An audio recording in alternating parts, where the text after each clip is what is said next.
ఇక ఏపీలో రెండవ రోజు కూడా పెన్షన్ల పంపిణీ కొనసాగుతోంది. రెండవ రోజు సచివాలయాలకి క్యూ కట్టారు వృద్ధులు, దివ్యాంగులు.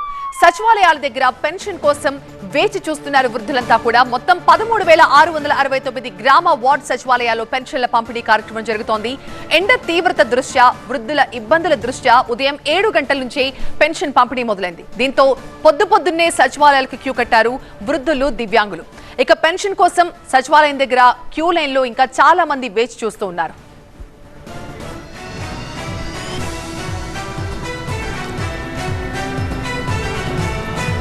Chief reporter MP Rao live లో జాయిన్ అవుతాను మరింత సమాచారం ఇచ్చడానికి. రావ్, నిన్న మొదటి రోజు చాలా ఇబ్బందులు పడ్డారు, టైమింగ్ సరిగ్గా తెలియక. సో రెండో రోజుకి అవన్నీ సెటరేట్ అయ్యాయని అనుకోవచ్చా?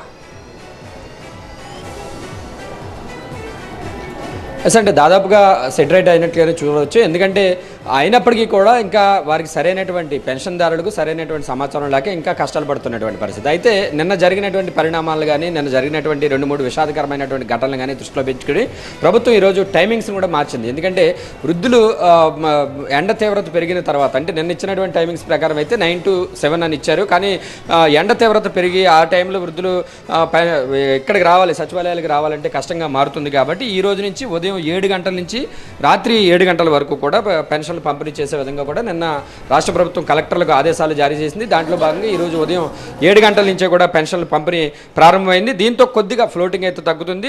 అంతేకాకుండా కొంచెం రిలీఫ్ ఇచ్చినట్టు కూడా అవుతుంది. ముసలివారి పాపం ఎండలో వచ్చి నిన్న చూసాం, నిన్న 2 ఘటనలు విషాదకరమైనటువంటి ఘటనలు కూడా జరిగాయి. పెన్షన్ తీసుకోవడానికి వస్తూ కూడా వడదెబ్బ తగిలి చనిపోయినటువంటి పరిస్థితి కూడా ఉంది. సో అలాంటి ఘటనలు దృష్టిలో పెట్టుకుని అయితే ఈరోజు ప్రభుత్వం కొద్దిగా అలర్ట్ అయిందని చెప్పుకోవచ్చు. మనం చూడొచ్చు ఈరోజు ఉన్నటువంటి పరిస్థితి. కొద్దిగా జనం అంటే వచ్చిన వారిని వచ్చినట్టుగా వెంటనే పంపించే విధంగా కూడా ఏర్పాట్లు చేస్తున్నారు. ఉదయం 7 గంటలకే సచివాలయాలు ఓపెన్ చేయడం వల్ల కొద్దిగా ఫ్లోటింగ్ కూడా తగ్గిందని చెప్పవచ్చు. ఇక్కడ ఉన్నటువంటి 3 సచివాలయాలు ఇక్కడ చూస్తే కొద్దిగా ఇప్పటి వరకు కూడా జనం ఫ్లోటింగ్ ఎక్కువగానే ఉన్నారు. అయితే వెంటనే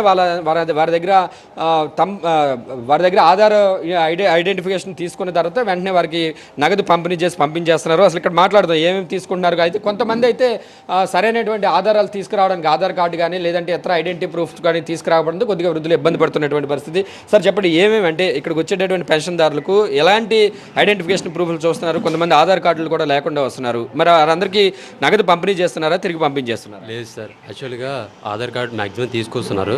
దాన్ని బేస్ చేసుకొని మాకు యాప్లో వాళ్ళ నేమ్ కొడితే సెర్చ్ ఆప్షన్లో వచ్చేస్తుంది పేరు.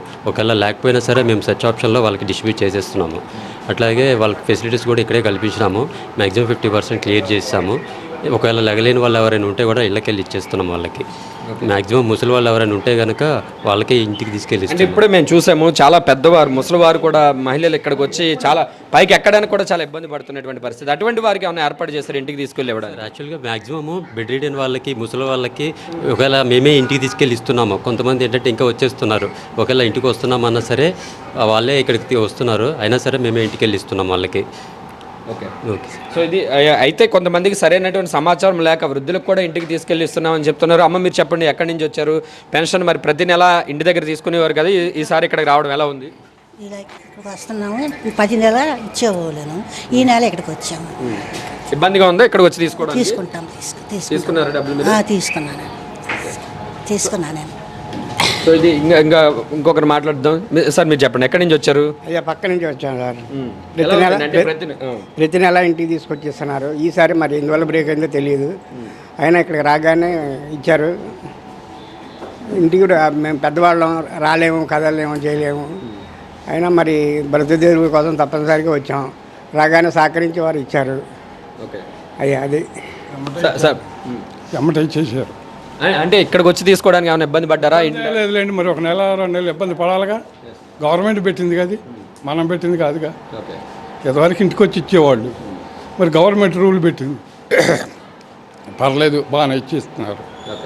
సో ఇక్కడ వచ్చిన వారికి అంటే త్వరితగతిన పంపించడానికి, అంటే ఇక్కడ మనం చూడాల్సింది ఏంటంటే ఇంటి దగ్గర నుంచి ఇక్కడికి రావడానికి వారు పడుతున్నటువంటి కష్టాలు. ఇక్కడ మనం చూడొచ్చు, ఇక్కడికి వచ్చిన తర్వాత అయితే వారి యొక్క Aadhaar card, Aadhaar number set చేసుకుని వీరికి ఇచ్చినటువంటి సచివాలయ సిబ్బందికి ఇచ్చినటువంటి యాప్లో అది సరైనటువంటి ఆధార్ నెంబర్ వారిదా కాదా, లబ్ధిదారుడిదా కాదా అని చెక్ చేసిన తర్వాత ఫింగర్ ప్రింట్ కూడా తీసుకున్న తర్వాత ఇమ్మీడియట్గా కూడా నగదు ఇచ్చి పంపించే విధంగా కూడా ఈ రోజు నుంచి అయితే ఏర్పాట్లు అయితే చేశారు. నిన్న మొదటి రోజు కాబట్టి కొద్దిగా చాలా తీవ్ర స్థాయిలో ఇబ్బందులు పడినటువంటి పరిస్థితి. కానీ ఇక్కడైతే సచివాలయాల దగ్గర అయితే కొద్దిగా జనం కొద్దిగా అటు ఇటుగా అయినా కానీ ఒక 10-15 నిమిషాలు అయితే ఇచ్చి పంపించేస్తున్నారు. కానీ ఇంటి దగ్గర నుంచి సచివాలయాలకు వద్దకు రావడానికి మాత్రం వృద్ధులు అయితే చాలా ఇబ్బందులు పడుతున్నటువంటి పరిస్థితి. ఇంతకుముందే మనం కూడా చూసాము. ఇక్కడికి వచ్చినటువంటి చాలా పెద్ద వయసు 80 ఏళ్ళు పైబడినటువంటి మహిళలు ఇక్కడికి వచ్చి, వృద్ధులు ఇక్కడికి వచ్చి ఇబ్బంది పడి వారి బిడ్డలు తీసుకుని వచ్చి ఇక్కడికి వచ్చి పెన్షన్ తీసుకున్న తర్వాత వారిని తీసుకెళ్ళినటువంటి పరిస్థితి. ఒక మహిళ అయితే ఇంటికి తిరిగి వెళ్ళేటటువంటి క్రమంలో బండి మీద ఎక్కి కిందకు పడిపోయినటువంటి పరిస్థితి, తీవ్ర గాయాలైనటువంటి పరిస్థితి. సో ఇలాంటి ఇబ్బందులు అయితే పెన్షన్దారులకు మాత్రం తప్పడం లేదు. కానీ సచివాలయాల దగ్గర అయితే మాత్రం రాష్ట్ర ప్రభుత్వం ఈరోజు కొద్దిగా మంచి ఏర్పాట్లు చేసిందని కూడా మనం చెప్పుకోవచ్చు. వచ్చినటువంటి వారిని ఎక్కువసేపు వెయిట్ చేయించకుండా, ఇప్పటివరకు అయితే కొద్దిగా క్యూ లైన్ ఉంది, కానీ వచ్చినటువంటి వారిని వీలైనంత త్వరగా పంపించేస్తూ ఉండడంతో సచివాలయాల దగ్గర అయితే కొద్దిగా ఫ్లోటింగ్ అయితే తగ్గుతుంది. కానీ సచివాలయాల దగ్గరికి రావడానికి మాత్రం వృద్ధులు ఇంకా ఇబ్బంది పడుతున్నటువంటి పరిస్థితి. అలాగే తిరుపతిలో పెన్షన్ల పంపిణీ ఎలా జరుగుతుందో మా ప్రతినిధి రాజుతో మాట్లాడి తెలుసుకుందాం. రాజు, తిరుపతిలో ఇవాళ మారిన టైమింగ్స్ అన్ని రిఫ్లెక్ట్ అయ్యాయా? సిబ్బంది అంతా కూడా సకాలంలో అక్కడికి చేరుకుని పెన్షన్ల పంపిణీని మొదలు పెట్టారా? అక్కడికి రావడానికి వృద్ధులు కానీ ఇతరులు కానీ ఏమైనా ఇబ్బందులు పడుతున్నారా? అక్కడ ఏర్పాట్లు ఎలా ఉన్నాయి? అంటే రాష్ట్ర ప్రభుత్వం అయితే పెన్షన్లకు సంబంధించిన పంపిణీ ప్రక్రియలో ఎలాంటి ఇబ్బందులు తలెత్తకుండానే ఏర్పాట్లు అయితే చేసిన పరిస్థితి కనిపిస్తుంది. అయితే ఇప్పటికే నిన్న సాయంత్రం 4 గంటల నుంచి రాత్రి 9 గంటల వరకు కూడా పెన్షన్లు ఇచ్చారు. కాబట్టి దాదాపుగా 65 నుంచి 70% వరకు ఇప్పటికే పెన్షన్ల పంపిణీ పూర్తయిన పరిస్థితి కనిపిస్తుంది. సచివాలయ సిబ్బంది ఉదయం 7 గంటలకే సచివాలయాల దగ్గర అందుబాటులో ఉన్నారు. అయితే ఉదయం 7 గంటల నుంచి పెన్షన్ ఇస్తారన్న విషయము చాలా వరకు లబ్ధిదారులకు తెలియదు. కాబట్టి వీళ్ళంతా 9 గంటల నుంచి ఎక్కువ శాతం వస్తున్నారు. వచ్చిన తర్వాత కేవలం 2 నిమిషాలంటే 2 నిమిషాల్లోపే పూర్తిగా, అంటే ప్రతి లబ్ధిదారుకు పెన్షన్ ఐడి ఉంటుంది, వాళ్ళ ఆధార్ నంబరు ఇందులో ఆన్లైన్లో చెక్ చేసుకోవడం, వెంటనే వాళ్ళని ఫేస్ ఐడెంటిఫై చేయడం, బెనిఫిషరీని గుర్తించిన తర్వాత వెంటనే నగదు రూపంలోనే ఇక్కడ వాళ్ళ మస్టర్ తీసుకొని, వాళ్ళ సంతకం తీసుకొని, వేలిముద్ర తీసుకొని పెన్షన్ ఇస్తున్న పరిస్థితి కనిపిస్తుంది. మన డబ్బులు కూడా, అంటే పెన్షన్ సంబంధించినటువంటి మొత్తాన్ని ఇమ్మీడియట్గానే కేవలం 2 నిమిషాల్లోనే సిబ్బందికి ఇస్తున్న పరిస్థితి కనిపిస్తుంది. వాళ్ళ వేలిముద్రలు తీసుకుంటారు, ఆ వేలిముద్రలు మ్యాచ్ అయిన వెంటనే సిబ్బందికి ఇస్తున్న పరిస్థితి కనిపిస్తుంది. సిబ్బంది అంతా కూడా ఉదయం 7 గంటల నుంచే వచ్చారు. అయితే ఈ సిబ్బందికి 7 గంటల నుంచి వీళ్ళు అందుబాటులో ఉన్నా, తగిన ఏర్పాట్లు చేసినా ఎవరు కూడా వెయిట్ చేసే అవకాశం లేదు. మనం చూడొచ్చు, ఈ ప్రాంతంలో నేను ప్రస్తుతం తిరుపతిలోని మధురానగర్లో ఉన్న 102 సచివాలయాలు తిరుపతిలో ఉన్నాయి. దాదాపుగా 19,000 మంది పెన్షన్ తీసుకుంటున్నారు. మొత్తము తిరుపతి జిల్లాలో చూస్తే 2,70,000 మందికి 80 కోట్ల రూపాయలు పెన్షన్ పంపిణీ చేయాల్సి ఉంది. అయితే నిన్న వెల్ఫేర్ సెక్రటరీలో ఆథరైజేషన్ లెటర్ తీసుకున్న తర్వాత బ్యాంకులకు వెళ్ళి నగదు తీసుకురావడం కొద్దిగా ఆలస్యమైనట్టుగా తెలుస్తుంది. అందుకే ఉదయం 10 గంటల నుంచే పడిగాపులు కాసిన వాళ్ళు కొంతమంది సొమ్మసిల్లి పడిపోయిన పరిస్థితి కనిపిస్తుంది. ప్రత్యేకించి తిరుపతి జిల్లాలో 2 వృద్ధులు పెన్షన్ తీసుకోకుండానే చనిపోయిన పరిస్థితి కనిపిస్తుంది. మనం చూడొచ్చు, మధురానగర్లో ఏ రకంగా షామియానాలు కానీ, కుర్చీలు కానీ, ఎండ తీవ్రత ఉన్నటువంటి పరిస్థితుల్లో వాటర్ సౌకర్యం ఇవన్నీ కూడా తీసుకున్న పరిస్థితి కనిపిస్తుంది. సచివాలయ సిబ్బంది కూడా మనతో ఉన్నారు.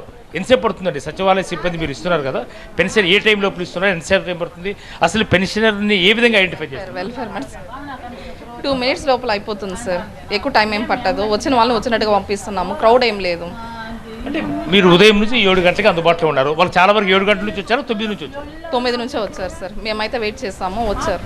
వచ్చిన వాళ్ళకి వచ్చినట్టుగా ఇచ్చి పంపిస్తున్నాం.